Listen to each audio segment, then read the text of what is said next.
Shabbat Shalom Yesharella. First and foremost, I'm going to give all praises and glory to Yahweh, Bahashem, Yahushai, Bahashem, Recha Kodash. Double honors to the apostles and elders of Great Millstone. Peace and blessing to those Le'akim that's preached the word in all truth and sincerity, along with your Israelite foreign brothers that are like the heathens. But the line of outside goes back to the nation of Israel, which nation of Israel are you so-called Negroes, Latinos, and Native Americans through the prophecies and curses of Deuteronomy 28 chapter and throughout the Bible.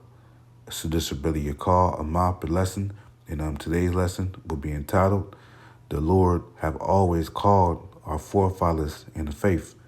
That's going to go on some precepts, and Lord willing, you brothers and your sisters out there be edified through the spirit and power of Yahweh Shemon Shai. In this lesson, I'll be going to how, the Lord always called our forefathers in the faith, our righteous forefathers in the faith to serve him in all truth and sincerity, and, we know in today's day, we all have been called in the faith, but Lord, when we are chosen, just as the Lord chosen our righteous forefathers, that he dealt with in the past, and I'll be going to three accounts.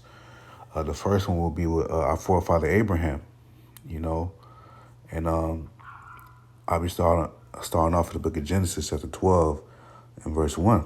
And it reads, Abram journeys to Egypt because before our forefather name was changed to Abraham, it was called Abram, which means father exalted, and when you read verse 1, it reads, Now the Lord Yahweh has said unto Abram, Get thee out of thy country and from thy kindred and from thy father's house unto a land that I will shew thee. Right. So now let's first go into our righteous forefather, Abraham's name. Abram is from the Hebrew word Abaram, which means exalted father. Abba means father and Ram means exalted, because the actual animal, the rams, you always see them on mountains. And a mountain is an elevated place or exalted place where the rams go and climb and stuff. You see, so it says, verse 2, And I will make of thee a great nation, and I will bless thee, and make thy name great, and thou shalt be a blessing. And I will bless them that bless thee, and curse him that curseth thee, and in thee shall all families of the earth be blessed. Right, so this was our forefather Abraham's calling from the Lord, man. Because the Lord, it's the reason why the Lord told our forefather Abraham to depart from his family. Because Abraham's father Terah was engulfed into they worship other gods. They were into idol worship. Because when you read in the book of Joshua, chapter 24, and verse 2, and it reads, And Joshua said unto all the people, Thus saith the Lord Yahweh God of Israel, Your fathers dwelt on the other side of the flood in the old time, even Terah, the father of Abraham, and the father of Nachor, and they served other gods, man.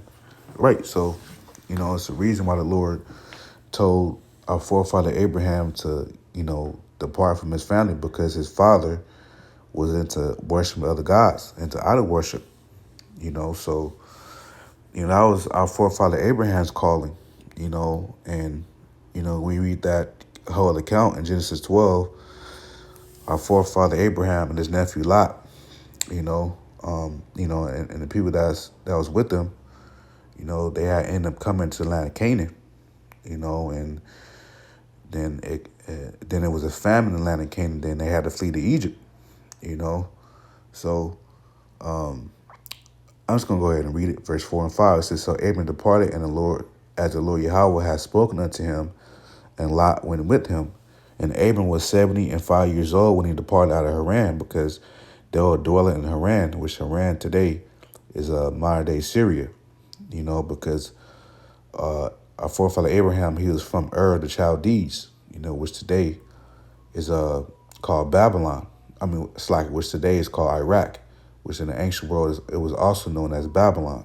You know, it says, verse 5, and Abram took Sarai his wife and Lot his brother's son and all the substance that they had gathered and the souls that they had gotten in Haran, and they went forth to go into the land of Canaan, and into the land of Canaan they came. So they came into the land of Canaan, which later was called the land of Israel, because before it was called Israel, it was called the land of Canaan because the Canaanites dwelt in that land, which the Canaanites were descended from Ham, which they are the so-called Africans today, the real Africans, because you so-called Negroes are not Africans. You're Israelites. You descend from a whole different line. You so-called Negroes descend from the line of Shem, and the real Africans, they descend from the line of Ham. You see, so I just wanted to get that in Genesis 12. Our forefather Abraham's calling from the Lord. And the next one will be Moses. We go to Exodus 4 and verse 6. And I'm just going to read verse 6 all the way down to 17. So, brothers and sisters, just bear with me. This is Exodus 4 and 6. And it reads, and the Lord Yahweh said furthermore unto him, put now thy hand into thy bosom. And he put his hand to his bosom. And he's talking about Moses, because this was the Heavenly Father Yahweh, showing a miracle before our forefather Moses. And when he took it out, behold, his hand was leprous as snow. So it was very, very white, because leprosy is when you don't have no pigmentation in your skin, because the Edomites, they're not white, they're red, and their blood shows forth through the skin, making them translucent. So they're not white people, they're red, Edom, out of Wam, Slakia. It says, verse 7, and he said, put thy hand into thy bosom again. And he put his hand into his bosom again and plucked it out of his bosom. And behold, it was turned again as of the flesh. So this proves that Moses was a so-called black man, because it wouldn't, if Moses was already so-called white, that wouldn't have been of a great miracle if Moses was already a so-called white man, So this proves that Moses, he was a so-called black man, he was a Levite.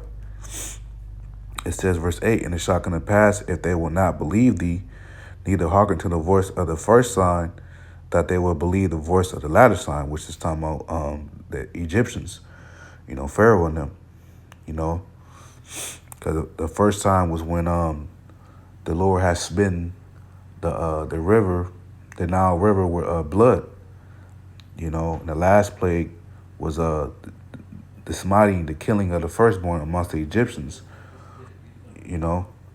So keep going on. Verse 9 says, and it shall come to pass, if they will not believe also these two signs, neither hearken unto thy voice, that thou shalt take of the water of the river and pour it upon the dry land, and the water which thou takest out of the river shall become blood upon the dry land, which that was the first miracle that the Lord did through Moses.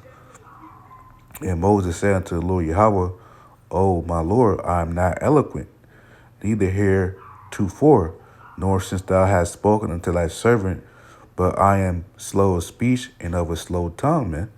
Yeah, so this is, Moses was, trying to flee from his calling, from the Lord, because the Lord, was going to send Moses to Pharaoh and the Egyptians, because remember, Moses, he grew up believing he was an Egyptian, but he wasn't. He was an Israelite of the tribe of Levi. So just imagine that, like, dang, I grew up among them, and I had to flee from them after I killed that Egyptian that was oppressing my brother.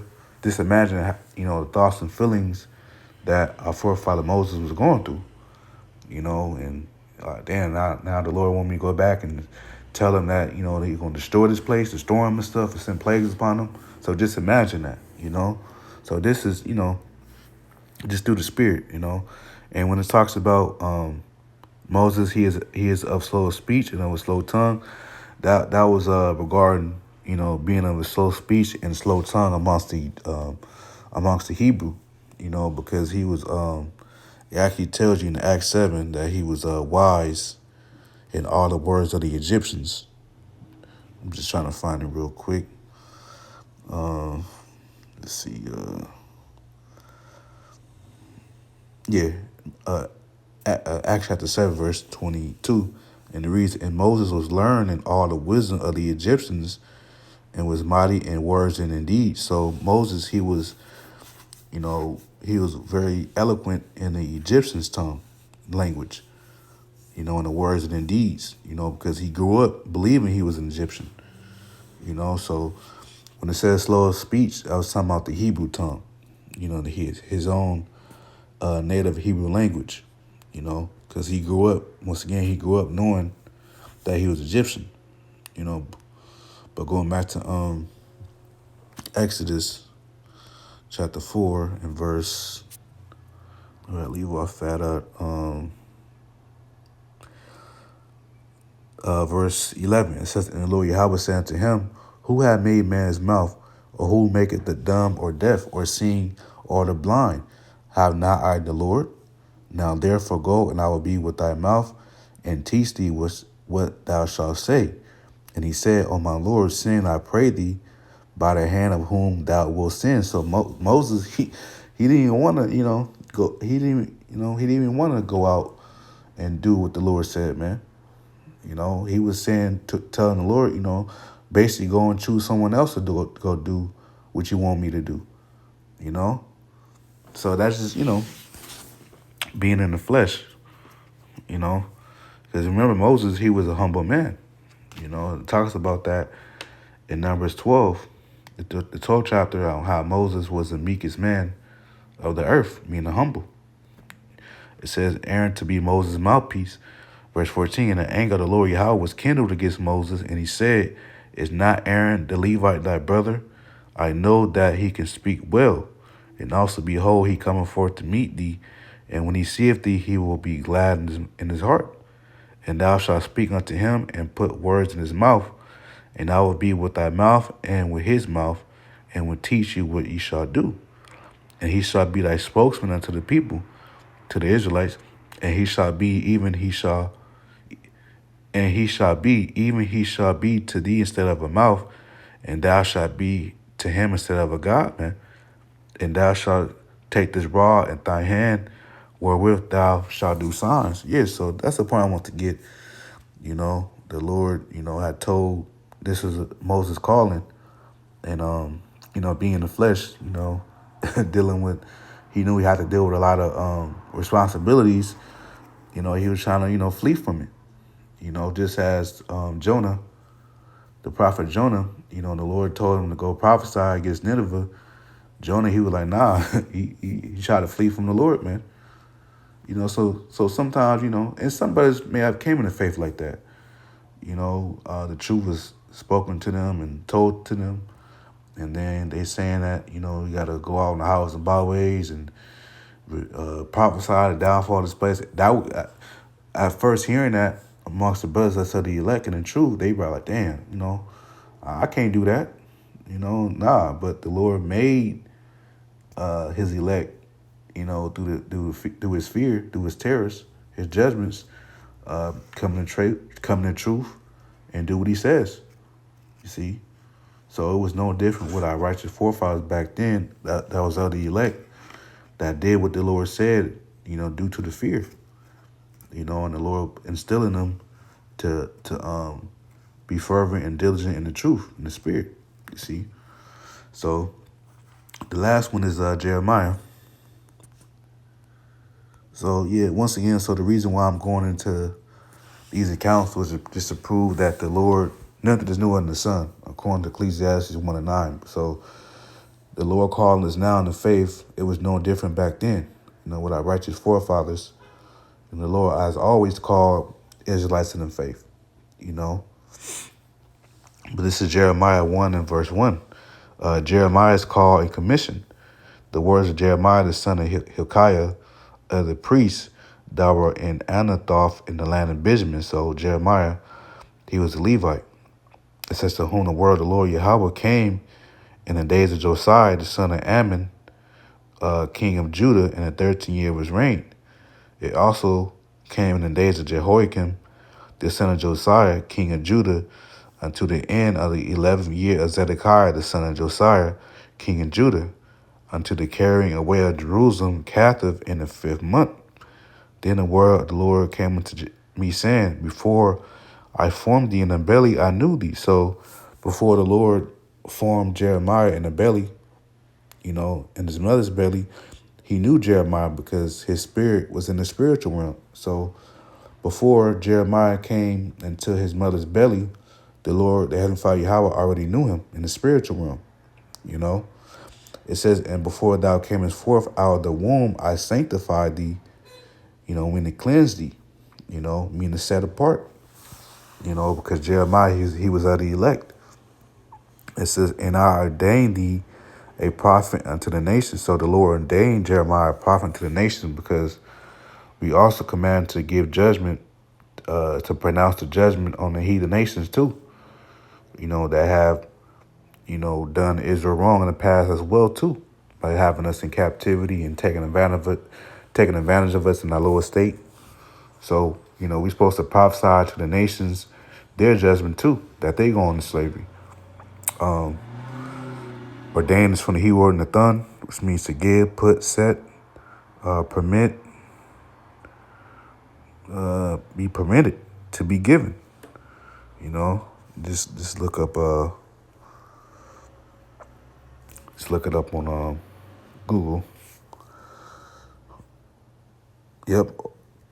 It says ordination is a process by which individuals are consecrated, that is, set apart and elevated from the laity class to the clergy, who are thus then authorized to perform various religious rites and ceremonies. So consecrated, means to be set apart. Ordained also means to order or decree something officially. So the Heavenly Father Yahweh ordained or ordered Jeremiah to be a prophet unto the nations, and to prophesy, to be a prophet. It says, verse 6, then said I, Lord God, behold, I cannot speak, for I am a child, man. It's because, that's Jeremiah saying, because he was a youth, he was a child. The Lord called him in the faith. Like the apostles say, he probably was about 12 years old, 11 years old, So, like, Lord, I can't speak. I'm a child. I'm not an adult. you know. It says, but the Lord Yahweh said to me, say not, I am a child, for thou shalt go to all that I shall send thee, and whatsoever I command thee, thou shalt speak. Be not afraid of their faces, for I am with thee to deliver thee, saith the Lord. So this is the Lord encouraging Jeremiah. Don't be afraid of their faces, man, because Jeremiah, he was going to be prophesying mostly against his own people for being wicked. During this time, it was the southern kingdom, Judah, Benjamin, and Levi, man. Because they were worshiping other gods into idol worship, into Baal and worship, which is another word for Satan, a Canaanite deity in the ancient world. There was the wicked Israelites of the southern kingdom back then. There was killing their children, their sons and daughters. They were sacrificing them to Molech. So Jeremiah, he was rebuking wicked Israelites for doing that. It says, verse 9, then the Lord Yahweh put forth his hand and touched my mouth. And the Lord Yahweh said unto me, behold, I have put my words in thy mouth. See, I have this day set thee over the nations and over the kingdoms, to root out and to pull down and to destroy and to throw down, to build and to plant, man, because the Lord uses his prophets, which is his mouthpiece, to prophesy the future events of the kingdoms being destroyed, being pulled down, to being built up and planting. So the Lord uses his prophets to prophesy those things that's going to surely come to pass, in regards of the kingdoms being destroyed and being pulled down to being built up and planted. You see? So, yeah, when that was pretty much it. I just want to get, a couple of examples of how the Lord always called our forefathers in the faith. And by the Lord calling us in the faith in today's day is no different. As Yahweh Shai called his disciples back then, so the same with us too. Matthew 22:14. For many are called, but few are chosen. So yeah, we all have been called in the faith. But Lord, when we are chosen, as our Lord chose our righteous forefathers back then, ordained them prophets and to, do what is right and pleasing in the sight, you know. And so look at that word called, invited by God in the proclamation of the gospel to obtain eternal salvation in the kingdom through Yahweh Shai. It said divinely selected and appointed. See, so Lord now applies to us. Divinely means, godly. So we want to, Lord willing, we are of the elect. We were divinely selected and appointed to do what we do, according to our lot, which is to preach His gospel, man, and fear the Most High and keep His commandments to the best of our ability, because that's our purpose as Israelite men. So, yeah, I can Lord willing, I was edified. And until next time, Shalom.